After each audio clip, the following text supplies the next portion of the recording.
Hi friends, బాగున్నారా? ఈరోజు వచ్చేసి గోంగూర చట్నీ చేస్తున్నాను. పల్లీలు వేసుకొని ముందుగా కొంచెమే ఆయిల్ వేసుకొని ఎండుమిర్చి కారానికి సరిపడేసుకోవాలి. కరివేపాకు, కొన్ని పల్లీలు వేసుకోండి.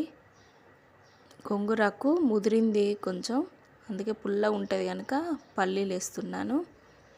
బాగా కలుపుకోవాలి. ఎల్లిపాయలు వేయట్లేదు.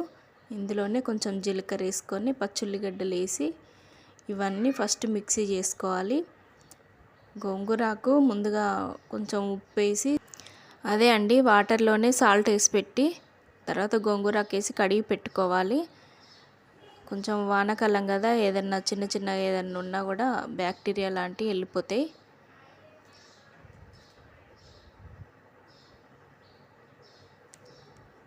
అంతే, గోంగూర ఉడకగానే స్టవ్ ఆఫ్ చేసి ఫస్ట్ ఉల్లిగడ్డ అవన్నీ మిక్సీ పట్టుకున్న తర్వాత ఈ ఆకు అందులో వేసి సింపుల్ రెసిపీ అండి. మిక్సీ పట్టుకొని తాలింపు పెట్టుకోవడమే.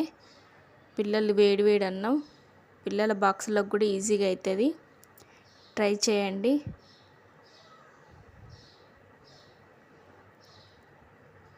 సింపుల్గా ఎంత 5 మినిట్స్లో అయిపోతుందండి చట్నీ.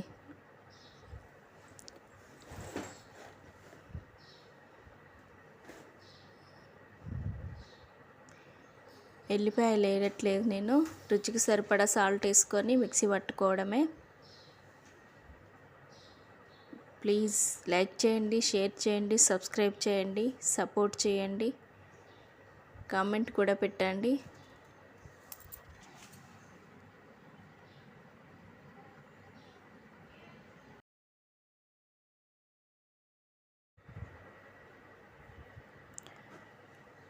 ఆయిల్ కొంచెం ఎక్కువనే వేసుకోండి తాలింపు పెట్టుకునేటప్పుడు.